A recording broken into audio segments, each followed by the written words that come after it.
नमस्कार.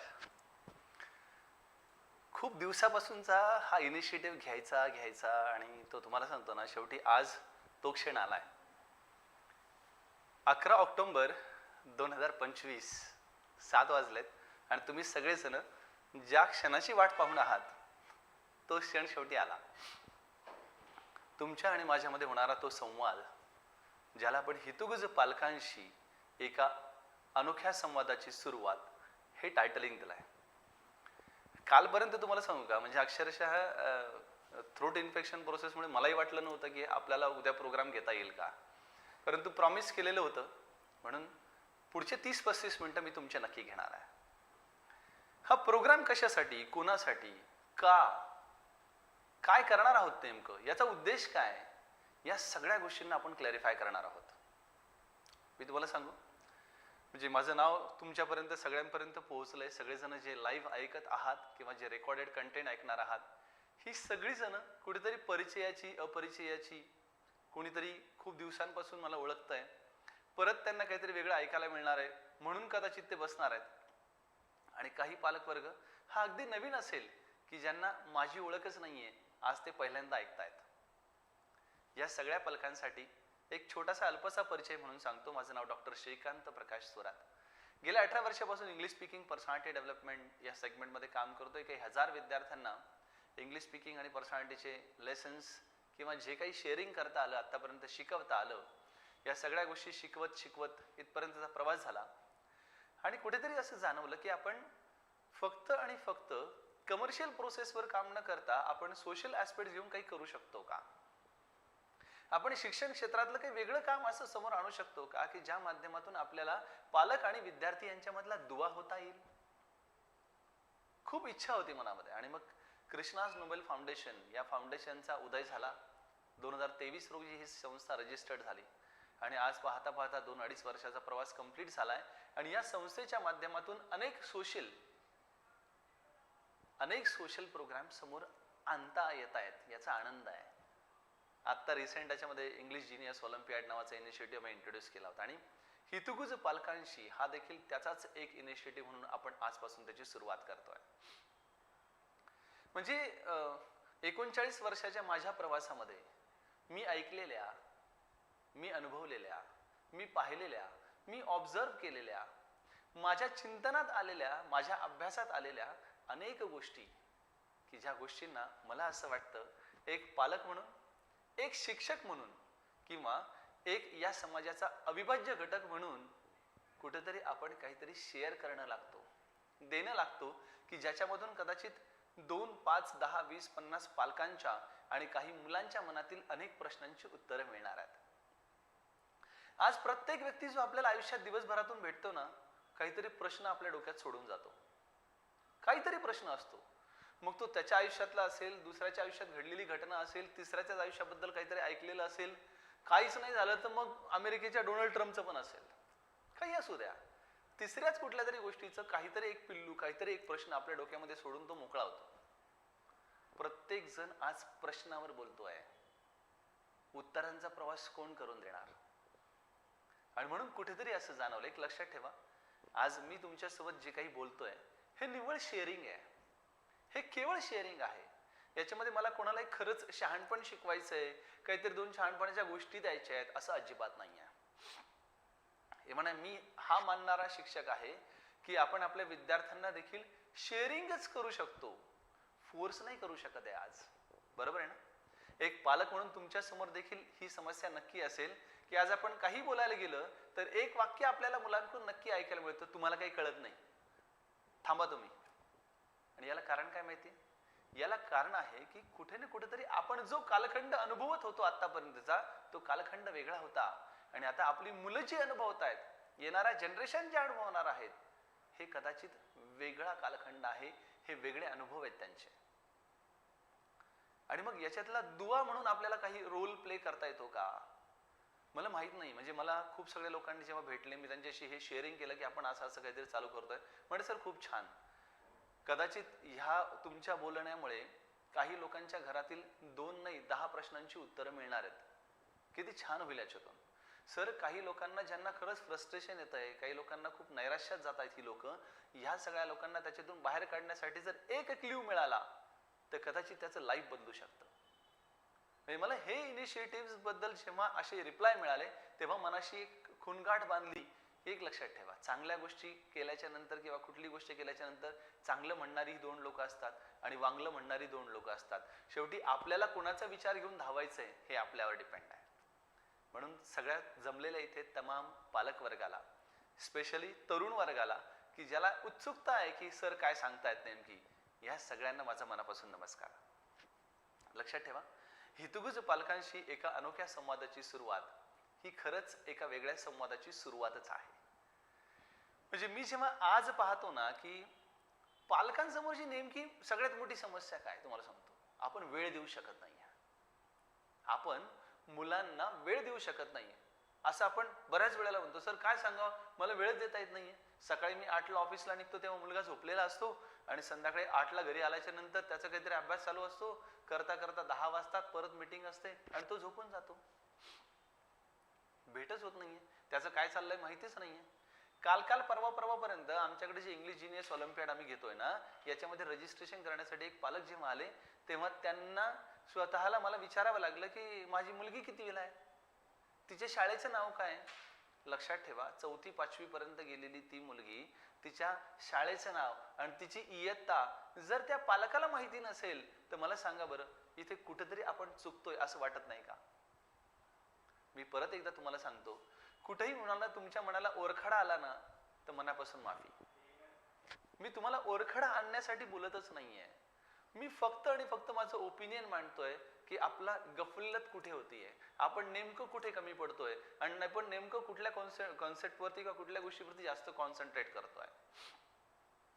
आपण एकीकडे म्हणतो की अभ्यासाच्या बाबतीत, शिक्षणाच्या बाबतीत आपल्याला फक्त तुला काय लागतं ते सांग, तुला एवढं आणून देतो ना मी. That is not expected.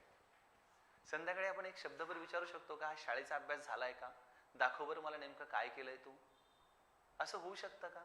आजच्या ट्युशनच्या अभ्यासाचं काय झालं तुझं, कुठल्या काही प्रोजेक्ट चालू होता ते प्रोजेक्ट कुठपर्यंत आला, त्यात तुला काही मदत लागते का, कुठली हेल्प लागते का. नाही विचारू शकत आपण. नाही आपण 10, 15, 20 मिनिटं काढू शकत. मी तुम्हाला सांगू, जर आपण आज 10, 15, 20 मिनिटं 25 मिनिटं नाही काढू शकलो ना, येणाऱ्या कालखंडामध्ये तुम्हाला सांगतो हा खूप मोठा गोंधळ होणार आहे, खूप मोठा गोंधळ होणार आहे.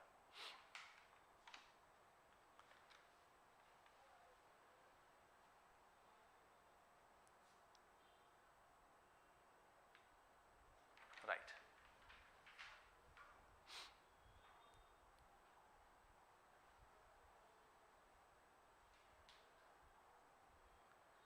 फाईन. टेक्नॉलॉजिकल गोष्टी आहेत आणि त्या समोर येत राहणार आहेत, त्यात काहीच वाद नाही आहे. ओके, रवींद्र सुरसे, ठीक आहे, थँक्यू सर. हे सगळं होणार तुम्हाला सांगतो. म्हणजे मी तुम्हाला सांगेल की आजचा हा इनिशिएटिव्ह चालू असताना ऐकल्याच्या नंतर तुम्हाला जर असं वाटलं ना की सर एक कमेंट आहे माझ्याकडून किंवा मला काहीतरी सांगायचं आहे, मला काहीतरी विचारायचं आहे, या सगळ्या गोष्टींच्या प्रश्नांची उत्तरं पुढच्या येणाऱ्या प्रोग्राम्समध्ये आपण 100% एक टप्प्याने नक्की घेऊ. आजचा विषय थोडासा समजून घ्या. नेमका हा इनिशिएटिव्ह प्रोसेसमध्ये आपण काय काय करणार आहोत ते पण समजून घ्या. तुमच्या मनामध्ये असलेल्या प्रत्येक प्रश्नाला तुम्हाला सांगू, म्हणजे मुलाला कुठल्या मीडियम मध्ये घालावं, त्या महागड्या शाळेत घालावं की स्वस्तवाल्या शाळेत घालावं, CBSE ला टाकावं का नेमकं स्टेट बोर्डला टाकावं, सेमी घ्यावं की काय करावं, अनेक प्रश्न येतो तुम्हाला सांगतो. म्हणजे माझ्यासमोर पालक अनेक प्रश्नांना जेव्हा घेऊन येतात ना तेव्हा मला असं वाटतं की अरे नेमका काय गोंधळ झालाय हा. मी तुम्हाला सांगू, म्हणजे शिक्षणाच्या बाबतीत जर सांगायचं झालं तर मी एक साधं सांगेल तुम्हाला की प्रायमरी लेवलचं एज्युकेशन जे आहे ना तर हे मातृभाषेतून मिळावं. फारच फार झालं तर ते आपण सेमी मधून द्यावं. पण जर आपण CBSE किंवा इंग्लिश मिडियमच्या फेजमधून देतच असू तर अट एकच आहे फक्त, घरातल्या आईला किंवा बाबांना दोघांपैकी एकाला इंग्रजी समजलं पाहिजे किंवा थोडंफार बोलता यायला पाहिजे. याला कारण काय माहिती, ते पिल्लू जेव्हा शाळेतून घरी येतं ना आणि ते जेव्हा विचारतं ना की बाबा याचा नेमका अर्थ काय, तेव्हा तुम्हाला नको विचारू, तुझ्या ट्युशनला मॅडमने विचार. याला कारण काय, त्यांना नाही माहिती त्या सगळ्या गोष्टी. म्हणजे त्यांचंही काही चुकतं अशातला प्रकार नाही. मी मुलांनाही एवढं सांगेल की लक्षात ठेवा की जी गोष्ट नाही समजत आहे आपल्या आई आणि बाबांना तर ती आपण आपल्या शिक्षकांकडून, आपण आपल्या एखाद्या अशा गुरुकडून की ज्याच्याकडून समजून घेऊ शकतो का, हे आपल्याला नक्की करावं लागणार आहे. त्याशिवाय उत्तरच मिळणार नाही ह्या सगळ्या गोष्टींची. म्हणजे येणाऱ्या कालखंडामध्ये 10वी नंतर काय, 12वी नंतर काय, टेक्नॉलॉजिकल ऍस्पेक्ट्स मुलांना कितपत द्यावीत, आपण AI ची मैत्री मुलांची करून द्यावी की न द्यावीत, अनेक प्रश्न आहेत तुम्हाला सांगतो. यातले काही शब्द पण या पालकांसाठी जे ऐकतायत ना, त्यांच्यासाठी कदाचित नवीन असतील. पण तुम्हाला सांगतो, गुणवंत विद्यार्थी बनवायचा आहे, म्हणजे हायली टॅलेंटेड आपल्याला बनवायचं आहे, की मुलाला त्यासोबत शहाणपण पण द्यायचं आहे. या दोन प्रश्नांना आपण आज कुठेतरी उत्तरांचा प्रवास करून देणार आहोत. आपण फक्त मुलांना हुशार बनवावं की आपण खरंच मुलांना शहाणपण द्यावं, की हुशारी आणि शहाणपणाचं कॉम्बिनेशन कसं देता येतं, खरंच शिक्षण आणि संस्कार या दोन गोष्टींचं कॉम्बिनेशन आपण कसं देऊ शकतो, या सगळ्या गोष्टींवरती मी तुमच्यासोबत एक 20-25 मिनिटं संवाद साधणार आहे. कारण ठरलंय 30 ते 35 मिनिटच बोलायचं, त्यापेक्षा जास्त नाही. काय असतं की शिक्षकाचा नळ म्हणजे आमच्या गुरूंनी आम्हाला नेहमी सांगत आले की शिक्षकाचा नळ म्हणजे महानगरपालिकेचं, शिक्षकाचं तोंड म्हणजे महानगरपालिकेचा नळ असतो, त्याला तोटीच नसते. ते बडबड बडबड बडबड करत राहत. मग कुठेतरी आपल्याला असं जाणवलं पाहिजे की थांबलं पाहिजे. म्हणून 30 ते 35 मिनिटाचा टॉक मी तुमच्यासोबत करतोय. विषय तुम्हाला क्लॅरिफाय झाला. आजच्या बोलण्यातून आपण 2 पॉइंट क्लॅरिफाय करणार आहोत. शिक्षण आणि संस्काराचं कॉम्बिनेशन प्रोसेस आपल्याला नेमकं कसं करता यावं, राईट, आणि मुलांना समजून घेत असताना, बरोबर आहे, एज्युकेशनच्या फेजमध्ये समजून घेत असताना आपल्याला काय काय गोष्टी करणं आता गरजेचं आहे येणाऱ्या कालखंडात. बऱ्याच वेळेला काही पालक मला असे येऊन भेटतात, सर आमच्या मुलाला आम्ही अजिबात मोबाईल देत नाही. लक्षात ठेवा, तो फक्त घरात मोबाईल पाहत नाही, पण तो बाकी मित्रांकडे गेल्याच्या नंतर 100% मोबाईल पाहतो. तो मामाकडे गेल्याच्या नंतर 100% अर्धा घंटा मोबाईल घेणार, तो मावशीकडे गेल्याच्या नंतर 100% अर्धा घंटा मोबाईल घेणार. जिथं संधी मिळणार तिथं तो करणार. तुम्हाला सांगू, जी गोष्ट करू नको रे असं लहानपणापासून आपल्या आई वडिलांनी सांगितलं की बाळा त्या आगीला हात नको लावू रे, चटका बसतो. आपण हात लावला की नाही? भले चटका बसला आपल्याला, भले 2 दिवस बोट सुजलं होतं, केलं की नाही आपण? जी गोष्ट करू नको रे म्हटलं की ती गोष्ट करण्याची क्युरिओसिटी माइंडसेट मध्ये ऑलरेडी असते. म्हणून लक्षात ठेवा की तंत्रज्ञानाच्या दृष्टिकोनातून आपल्या मुलांना अपग्रेड करण्याचं काय कौशल्य असलं पाहिजे, काय केलं पाहिजे, या सगळ्या प्रश्नांची उत्तरं स्टेप बाय स्टेप मिळतील. मला कुठेतरी असं वाटतं की मुलांना फक्त हुशार बनवण्याच्या रेसमध्ये आपण जे लावतोय ना, त्यासोबत थोडं शहाणपण पण दिलं पाहिजे. नक्की दिलं पाहिजे. बऱ्याच लोकांचे ओके, छान, ठीक आहे, फाईन, ह्या सगळ्या गोष्टींचे, सगळ्या कमेंटचे उत्तर मी देईल तुम्हाला, काळजी करू नका, राईट. थोडंसं आपला संवाद, आजचा विषय कंप्लीट करून घेऊया आपण की नेमकं एक्झॅक्टली काय होणं गरजेचं आहे. म्हणून शिक्षण आणि संस्काराचं कॉम्बिनेशन, किंवा आपण ज्याला म्हणतो की शहाणपण आणि हुशारीचं कॉम्बिनेशन, हे कशा पद्धतीने दिलं पाहिजे, त्यासाठी काय केलं पाहिजे, हे माझ्या प्रॅक्टिकल अनुभवातून तुम्हाला सांगतो. म्हणजे मी तो विद्यार्थी आहे की ज्याला 3रीत असताना, 4थीत असताना बँकेचा प्रवास बऱ्याच वेळेस माझ्या आई वडिलांनी घडवला. त्यांच्यासोबत आपलं जायचं, मग जा रे तिथं लाईन लाव, तिथं हा चेक धरून तिथं उभा राहा बरं जरासं. मग ते ऑब्झर्वेशनच्या फेजमध्ये यायचं, लोक काय करतात ते पाहायला जायचं, तिथला ऑफिसर काय करतो ते पाहायला जायचं, आणि कुठेतरी बँकिंग व्यवहाराबद्दलचा तो इंटरेस्ट ऑटोमॅटिक क्रिएट होत गेला. कधीतरी आईच्या बोटाला हात धरून ती पिशवी धरून मार्केटमध्ये जाणं, किंवा त्या बार्गेनिंग प्रोसेस लक्षात घेणं, भाजी कशी घ्यायची असते, कशाचं काय करायचं असतं. तुम्हाला सांगतो ना, 4 भिंतीच्या आत वर्गामध्ये जे मिळणार आहे त्यांनी कदाचित तुमची मुलं हुशार होतील. 4 भिंतीच्या आत वर्गामध्ये जे मिळेल ना, कदाचित त्यांनी तुमची मुलं हायली टॅलेंटेड होतील, 100 पैकी 100% गुण घेतील. परंतु शहाणपणाचं लेसन जेव्हा त्यांच्या समोर येईल ना, तेव्हा जर त्यांना 10च मार्क मिळत असतील तर याला जबाबदार तुम्ही आहात, शाळेतले शिक्षक नाही. मी शिक्षकांची बाजू घेऊन बोलतोय, मी शिक्षक आहे म्हणून तसं बोलतोय, असं अजिबात नाहीये. मी सगळ्यांना समन्वयक गोष्टी मांडतोय की ज्या माझ्या अनुभवातल्या आणि ऑब्झर्वेशन मध्ये आल्यात. मग एकीकडे जर शाळा किंवा 4 भिंतीच्या आतलं शिक्षण जर त्यांना टॅलेन्सीकडे घेऊन जात असेल तर तेही तेवढंच महत्वाचं आहे. मी त्याला डिनाय नाही करत आहे, कारण ती सिस्टम आहे. नवीन एज्युकेशन पॉलिसी पण येऊ घातली आहे, ती काय आहे, ती कशी परिणाम करणार आहे, काय काय होणार आहे, याच्याबद्दल आपण परत कधीतरी बोलणार आहोत. आजचा विषय मी सोडत नाही आहे. टॅलेन्सी आणि वाईसनेस, शहाणपण, बरोबर आहे ना. ते लहानपण देगा देवा मुंगी साखरेचा रवा ऐरवत रत्नो थोरो त्यासी अंकुशाचा मार. That is the different part. ते लहानपण. पण लहानपणापासूनच जर शहाणपण आपण जर सोबत सोबत मुलाला द्यायला लागलो ना, तर तो वाईजनेस आणि टॅलेन्सीचा बॅलन्स घेऊन त्याच्या लाईफमध्ये वाढू शकतो. पण मुळात गोंधळ काय झालाय तुम्हाला सांगू का, की आपल्याला हे जे बॅलन्सिंगच जमत नाही आहे. आणि हे जमण्यासाठी तुमच्या मुलाला तुम्हाला प्रत्येक ऍक्टिव्हिटीमध्ये एंगेज करावं लागेल. म्हणजे मी जर लहान लेकरांपासून मोठ्या मुलांपर्यंत कोणी जर ऐकत असेल ना, तर त्यांना सगळ्यांना सांगेल की घरातल्या छोट्या छोट्या जबाबदाऱ्या स्वीकारायला लागा. दळण आणण्यापासून, इस्त्रीचे कपडे आणण्यापासून, मार्केटमधून भाजीपाला आणण्यापासून, किराणा आणण्यापासून, सकाळचं दूध आणण्यापासून, इस्त्रीवाल्याचं मॅनेजमेंट पाहण्यापासून, गॅसच्या सिलेंडर पासून, सगळ्या गोष्टींमध्ये स्वतःला इनिशिएट करा. हे माझं कामच नाही ग, तू पाहून घे, मला काय सांगते याच्यामध्ये. अजिबात नाही, अजिबात नाही. शहाणपण जर शिकायचं असेल ना, तर मार्केट ओरिएंटेड गोष्टींवरती स्वतःला शिफ्ट करावं लागेल. प्रत्येक वेळेला आई आणि बाबा हेच तुम्हाला ह्या सगळ्या गोष्टी सांगतील असं नाही होणार आहे. बिलकुल नाही होणार आहे. म्हणजे आई घरी नसली, सिलेंडर आलं, पैसे ठेवले, ते जर तुमच्याकडे ते बुक असेल त्याचं, तुम्हाला ते रिसीव्ह करता आलं पाहिजे. You have to know that. म्हणजे मी अगदी 4थी, 5वी, 6वी, 7वी, 10वी, 12वी, ग्रॅज्युएशन, पोस्ट ग्रॅज्युएशन जे अजूनही आई बापाच्या कड्यावर असतील अशा सगळ्या माझ्या तरुण मंडळींसाठी पण सांगतोय, एक्स्ट्रीमली सॉरी राग येत असेल तर, पण शेअरिंग करतोय, राग नका येऊ देऊ. मी पण तुमच्या ह्या सगळ्या फेजमधून गेलो आहे, कधीतरी हे सगळं अनुभवलं आहे. आणि म्हणून सांगतो की फक्त हुशारी आपल्याला मार्केटमध्ये टिकवणार नाही आहे. हुशारी सोबत सोबत त्याला जर शहाणपणाची जोड असेल तर 101% मी तुम्हाला सांगतो की तुम्ही नंबर 1 आहात. You are the diamond of your parents. तुम्ही तुमच्या पालकांचे 100% डायमंड आहात आणि 100% तुम्ही पुढे जाणार आहात, यशस्वी होणार आहात. मी तुम्हाला गॅरंटी देतो.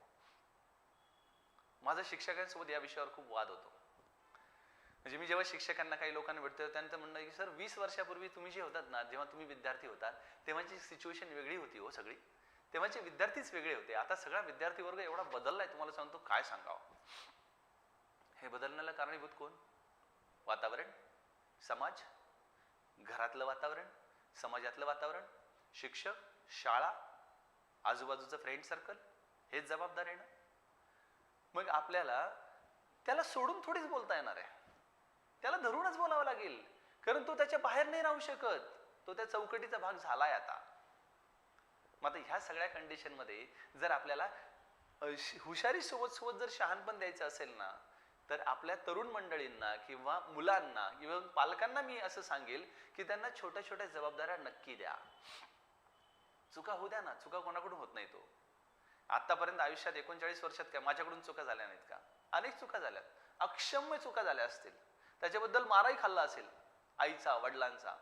म्हणजे मला माझ्या नात्यातले जे लोक सांगतात ते म्हणतात की सर तुमच्या बहिणीच्या कंपॅरिझन मध्ये तुम्ही सगळ्यात जास्त मार खाल्ला, असे काही नातेवाईक सांगतात. हो फाईन, तो अविभाज्य भाग होता, कदाचित त्याच्यातून पण काही लेसन मिळणार असतील. परंतु तुम्हाला सांगू, शहाणपण त्याच्यातूनच आलंय, मार्केट ओरिएंटेशन त्याच्यातूनच आलंय, मार्केटचा अनालिसिस त्याच्यातूनच आलाय. फक्त कागदी घोडे नाचवल्याच्या नंतर माणूस खूप मोठा होतो असं नाहीये. त्याला कागदासोबत सोबत मार्केट ज्याला नाचवता येतं ना, तो माणूस मोठा होत असतो. म्हणून मी तुम्हाला पालकांना पण सगळ्यांना सांगेल की छोट्या छोट्या जबाबदाऱ्या आपल्या मुलांना द्यायला लागा. छोट्या छोट्या घरातल्या कॉन्ट्रीब्यूट करा. मी जाता जाता मुलांसाठी पण एक छोटासा मंत्र नक्की देणार आहे. परंतु सगळ्यात पहिला आपला जो विषय होता की टॅलेन्सी प्रोसेस आणि वाईजनेस याचं कॉम्बिनेशन जर सोबत सोबत देता आलं, मिरॅकल्स घडणार आहेत. तुम्हाला सांगतो मिरॅकल्स. पण शहाणपण 4 भिंतीच्या बाहेरच मिळतं. म्हणून मार्केटमध्ये तुम्हाला उतरावं लागेल, 4 गोष्टी करून पाहाव्या लागतील. एखाद्या महिन्याभराचा हिशोब एखाद्या आईने द्या ना एखाद्या मुलाकडे किंवा मुलीकडे.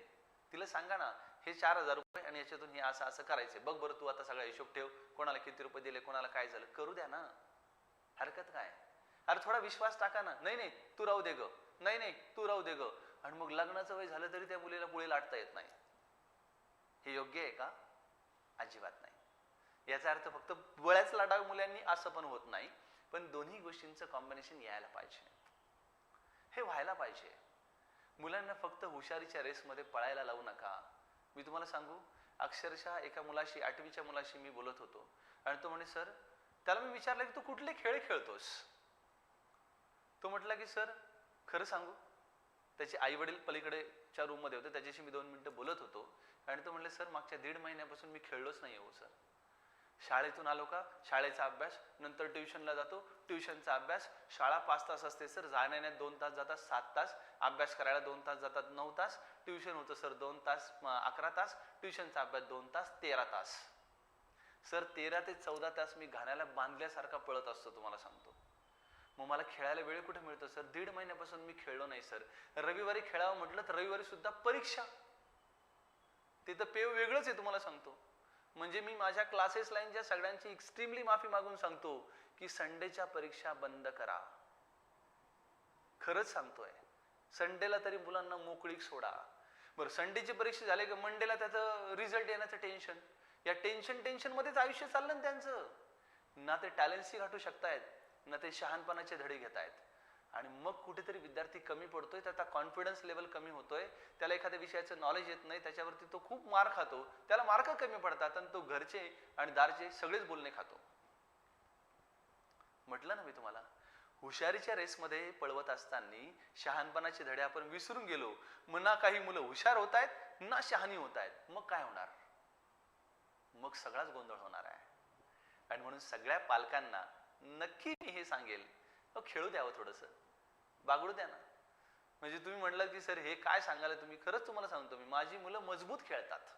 मी पण एक पालक आहे, मलाही 2 मुलं आहेत. एक 10 वर्षाची मुलगी, एक 5 वर्षाचा मुलगा आहे. आज मजबूत खेळतात ते, तुम्हाला सांगतो. रविवारी त्यांना कुठेतरी घेऊन जाणं, डोंगराला नेणं, इकडं नेणं, तिकडं नेणं, मजबूत काहीतरी वेगळे प्लॅन असावे तो. मी तुम्हाला म्हणजे पालकांना विचारतो ना, तुमच्या मुलांबद्दलचे प्लॅन काय? अहो काय सर, आता 10वी झाल्यावर बघू, आता पुढचं काय करायचंय, 12वी झाल्यावर बघू, मग ग्रॅज्युएशन झाल्यावर बघू. अरे कॅरेक्टरच्या अनालिसिसचा भाग हा लहान वयापासून, बालवयापासून व्हायला सुरुवात होते. याला वेळ कधी देणार आहे आपण? फक्त खाऊ पिऊ घालणं आणि शिक्षणाचा खर्च करणं याला पालकत्व म्हणत नाहीत. एक्स्ट्रीमली सॉरी टू से, पण फक्त यालाच पालकत्व म्हणत नाहीत. लक्षात ठेवा, पाल्य ही आपली सगळ्यात मोठी ॲसेट आहे, सगळ्यात मोठी. बरोबर आहे? मी सगळ्या पालकांनाही सांगतो की शरीर संपत्ती सगळ्यात पहिले आणि दुसरी संपत्ती म्हणजे मुलं. ज्याला शरीर संपत्ती आणि मुलांची संपत्ती, दोन्ही संपत्ती मजबूत जोपासता आल्या, त्याला बिल्डअप करता आलं, आयुष्य सुकर आहे, तुम्हाला सांगतो. शेवटी तुम्हाला सांगू का, कोण कोणासोबत किती वर्ष कसा प्रवास करणार आहे, we don't know exactly that. But can we give that kind of confidence to himself? आपण त्याला तो आत्मविश्वास देऊ शकतो जगण्याचा, की अरे एखादा विषय राहिला तर चालेल, चल टेन्शन घेऊ नको, पण आपण मजबूतीने उभं राहू. काय फरक पडतो? अनफॉर्च्युनेटली ते होत नाही. आज एक रिक्वेस्ट आहे, हुशारीच्या रेसमध्ये दौडवत असताना शहाणपणाची धडी देणं कमी करू नका. ते द्या, जबाबदाऱ्या टाका. छोट्या छोट्या जबाबदाऱ्यांपासून तरुण पिढीने पण जबाबदाऱ्या स्वीकारायला सुरुवात करा. 100% तुम्हाला सांगतो घरातलं वातावरण बदलेल. आणि जर हे वातावरण बदललं ना, तर एकदा येऊन नक्की भेटा. संभाजीनगरलाच राहतो, N9 मध्ये झाडकोमध्ये टीव्ही सेंटरलाच क्लास आहे आपला, कृष्णाज नोबेल फाउंडेशन म्हणून. नक्की येऊन भेटा. पुढच्या 10 मिनिटांमध्ये अजून एक विषयाला हात घालतोय, तो म्हणजे शिक्षण आणि संस्काराचं कॉम्बिनेशन म्हणजे नेमकं काय. संस्कार संस्कार संस्कार या शब्दाचा मराठी भाषिक लोकांवरती एक बागुलबोवा केल्यासारखं आपण वागायला लागलो आहे. हिला संस्कारच नाहीये, ही फारच संस्कारी आहे, याला असंच आहे, तिला तसंच नाही, याला असंच आहे, त्याला तसंच नाही आहे. मी तुम्हाला सांगू, मूळतः संस्कार हा देण्याचा भाग नाही, संस्कार हा जगण्याचा भाग आहे. तो जगण्याचा विषय आहे. संस्कार हे 2 गोष्टींमधून होतात, एक शब्दामधून, दुसरं कृतीमधून. माझा वैयक्तिक अनुभव सांगतो. आणि मी हे सगळं सांगत असताना मी 40कडे टर्न होतोय.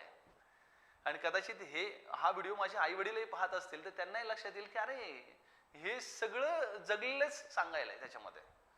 कारण तुम्हाला सांगू, एक एक पानं उलगडत चालतात जेव्हा 35शी उलटते. 40च्या नंतर अजून सगळ्या गोष्टी त्या पद्धतीने माणूस सांगायला लागतो, ज्या खरंच वेगळ्या अँगलने जगल्या आहेत. आणि मी जगलेल्या गोष्टी तुम्हाला सांगतोय.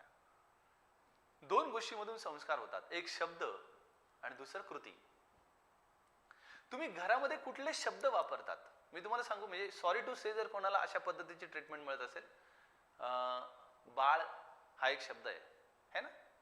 मी कोणाबद्दल ट्रीट नाही करत, एक उदाहरण घेतलं की बाळा हा शब्द आहे. आणि एखाद्या व्यक्तीला बाळा म्हणतात, तो 4 वर्षाचा असतो ना तरी तो बाळाच असतो घरातला.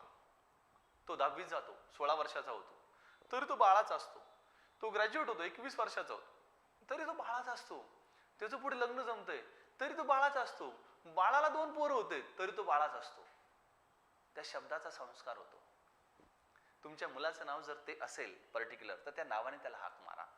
पेट नेम म्हणजे आपण ज्याला म्हणतो ना की टोपण नाव घेतलं पाहिजे का, घेतलं पाहिजे, काही हरकत नाही ना. परंतु मॅक्झिमम ठिकाणी तुम्हाला सांगतो ना, नावाचा संस्कार होत असतो. आणि जर नाव हे संस्कार करू शकतं, तर त्या पद्धतीची नावं आपण नक्की त्या पद्धतीने घेतली पाहिजेत.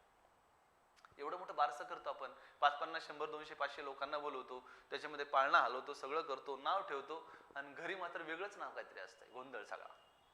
घरी पण ठेवायचं ना, काहीतरी मजबूत छान नाव ठेवा, मिनिंगफुल नाव ठेवा, त्याच्यामध्ये अर्थ दडला पाहिजे, अर्थ असला पाहिजे.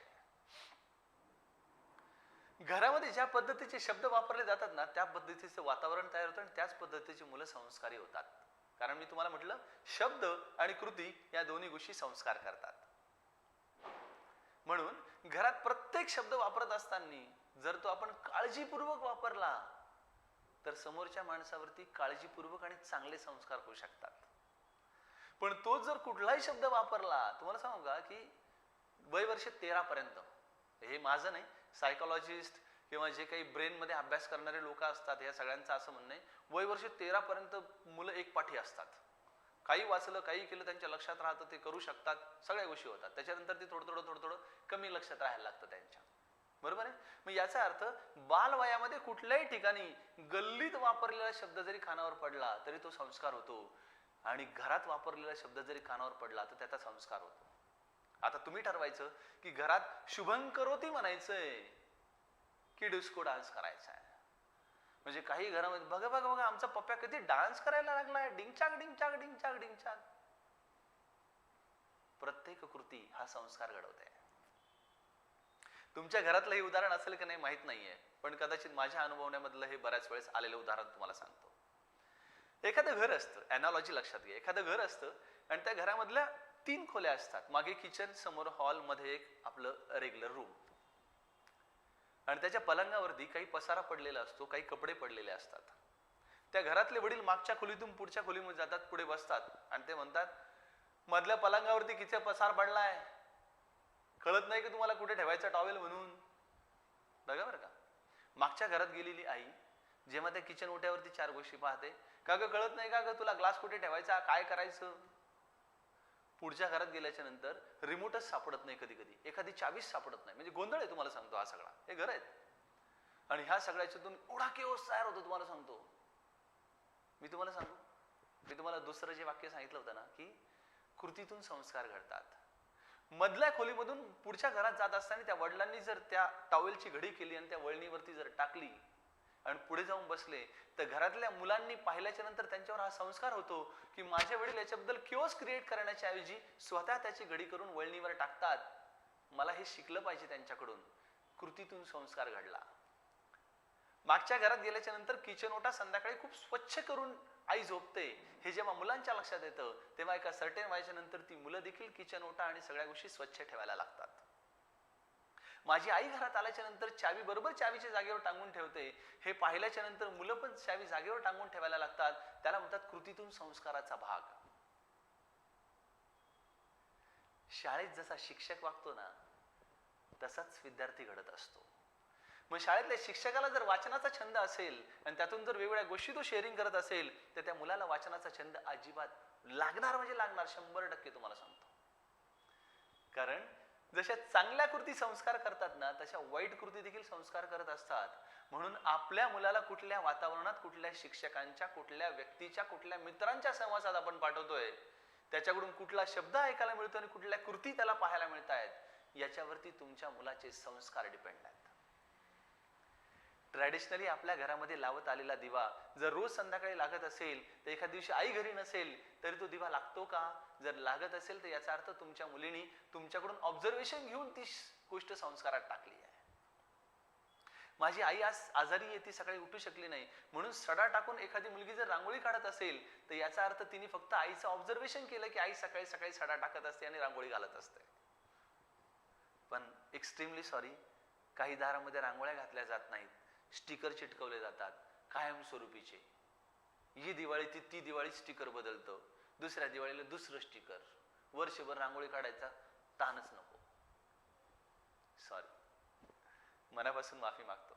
परंतु तुम्हाला सांगू, शब्द आणि संस्कार या दोन गोष्टी जर खरंच संस्कार करत असतील, शब्द आणि कृती जर ह्या दोन गोष्टी खरंच संस्कार करत असतील, तर थोडा विचार प्रत्येक पालकाने, इवन दो विद्यार्थ्यांनी पण नक्की करायला पाहिजे. कारण जर एखादी मोठी बहीण जर घरात काम करत असेल तर लहान्या भावाला आणि बहिणीला सांगायची गरज पडत नाही, त्याच्यावरती ऑटोमॅटिक कृतीतून संस्कार होतो. मोठी बहीण आल्याच्या नंतर तिचं दप्तर आणि वॉटर बॅग जर प्रॉपर ठिकाणी ठेवत असेल तर लहान भावाला हे सांगायची गरज नाहीये की ते वॉटर आणि दप्तर आपलं जागेवर ठेवायचंय. का? कारण ते ऑब्झर्वेशन मधून शिकतात. मुळात शिक्षण कशाला म्हणतात याचा जर आपण अर्थ जाणून घ्यायचा जर विचार केला ना, खरं शिक्षण हे अनुभवातून आणि कृतीतून येतं. फक्त पुस्तकी ज्ञान किंवा पुस्तकी मिळणारा अभ्यास म्हणजेच खरं ज्ञान, खरं शिक्षण असं अजिबात नाही आहे. तोही एक महत्वाचा भाग आहे अकॅडमिकच्या दृष्टिकोनातून, त्या इन्फॉर्मेटिक जगतामधला भाग म्हणून. परंतु जर खऱ्या अंशी जर शिक्षण पाहायला गेलं ना, अनुभवातून, ऑब्झर्वेशन मधून जे मिळतं ना, ते खरं शिक्षण आहे. आणि शिक्षण आणि संस्काराचं कॉम्बिनेशन जर द्यायचं असेल तर मी तुम्हाला सांगेल, तुमच्या मुलांना वेगवेगळ्या प्रयोगातून जाऊ द्या ना. काय फरक पडतो? गोगाबाबा ते दौलताबाद 22 किलोमीटरचा रेंज ट्रेक आम्ही दरवर्षी करतो पायी, डोंगराने. का बरं? अरे एका वेगळ्या अनुभवातून जायला पाहिजे माणसाने कधीतरी. काय हरकत आहे? मी मुलांना विचारतो की कळसुबाई पाहिलं का? ते म्हणतात सर कळसुबाई ऐकलंय की महाराष्ट्रातलं सगळ्यात उंच शिखर आहे. म्हटलं मग तुमच्या आई वडिलांनी पाहिलं का? म्हणजे सर माहितीच नाही. म्हणलं तुम्ही सर शक्यच नाही. व्हॉट इज दिस? तुम्हाला सांगू, आई वडिलांचे टार्गेट्स काय पाहिजेत? मी माझे टार्गेट सांगतो. मी शेअरिंग करतोय म्हणून तुम्हाला सांगतो. माझं टार्गेट आहे की कमीत कमी माझ्या मुलीच्या लग्नाच्या आधी तिला एक 20, 25, 30 किल्ले मला दाखवायचे. तिच्यासोबत जाऊन छान तिला व्यवस्थित माहिती सांगून. का बरं? कारण ही संस्काराची देण आहे. तिला कमीत कमी एक 5-10 सोशल वर्कर्सला मला भेटवायचं आहे की खरंच हे काय काम करतात, कसं करतात, काय चाललंय. कमीत कमी 5-50 उद्योजकांना मला तिला भेटवायचं आहे. याला कारण काय माहिती तुम्हाला सांगू? ही खरी देण आहे आई वडिलांची. हुंडा देण नाहीये, 5-50 तोळे सोनं देण नाहीये. हे का बोलतोय माहिती? पोटतिडकीने बोलतोय. कारण आपले पाल्य, आपले मुलंच ही सगळ्यात मोठी इन्व्हेस्टमेंट आहे, सगळ्यात मोठी ॲसेट आहे आपल्यासाठीची. आणि ह्या ॲसेटला, ह्या इन्व्हेस्टमेंटला आपल्याला अजून वाढवायचं आहे, अजून छान बनवायचं आहे, अजून पॉलिश करायचं आहे, अजून नॉलेजेबल बनवायचं आहे.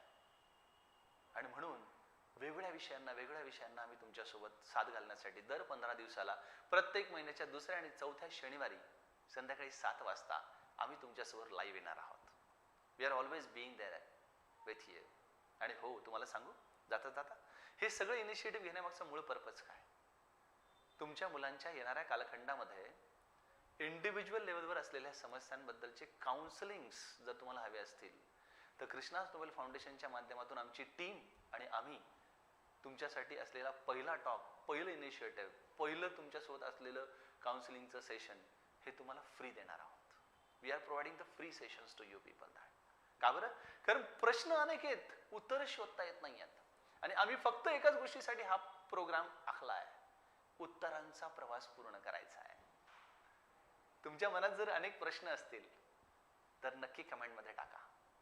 येणाऱ्या दुसऱ्या शनिवारी, चौथ्या शनिवारी कदाचित आम्ही त्यातल्याच काही भागाला घेऊन बोलण्याचा, तुमच्यासोबत संवाद साधण्याचा प्रयत्न करू.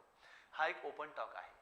याच्यामध्ये कुठलाही कोणाच्याही मनामध्ये ओरखडा यावा, कोणाला तरी त्रास हवा, कोणाला तरी उद्देशून आपण काहीतरी ॲग्रेसिव्ह बोलतोय असं अजिबात नाही आहे. हे प्युअर शेअरिंग आहे, प्युअर शेअरिंग आहे. आज आपण 2 विषय पाहिले. एक म्हणजे हुशारीसोबत सोबत शहाणपण कसं द्यावं, या संदर्भातल्या 4 गोष्टी नक्की करून पहा. काय अनुभव आला हा पण नक्की सांगा.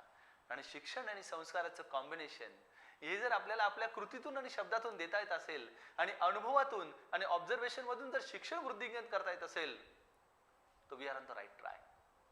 खरंच तुम्हाला सांगतो, हा संवाद असाच चालू राहील. मला असं वाटतं की तुम्ही जर हा व्हिडिओ ऐकला असेल आणि तुम्हाला आवडला असेल, हे 10-5 चांगल्या लोकांना ज्यांना खरंच ऐकावंसं वाटतंय किंवा ज्यांना ऐकल्यावर आवडेल त्यांच्यापर्यंत नक्की शेअर करा. यूट्यूब चॅनल आपलं सबस्क्राईब करून घ्या, यासाठी की पुढच्या येणाऱ्या इनिशिएटिव्ह बद्दल तुम्हाला लाईव्ह सेशन बद्दलचं नोटिफिकेशन नक्की मिळणार आहे. चला निरोप घेऊया. Thank you very much.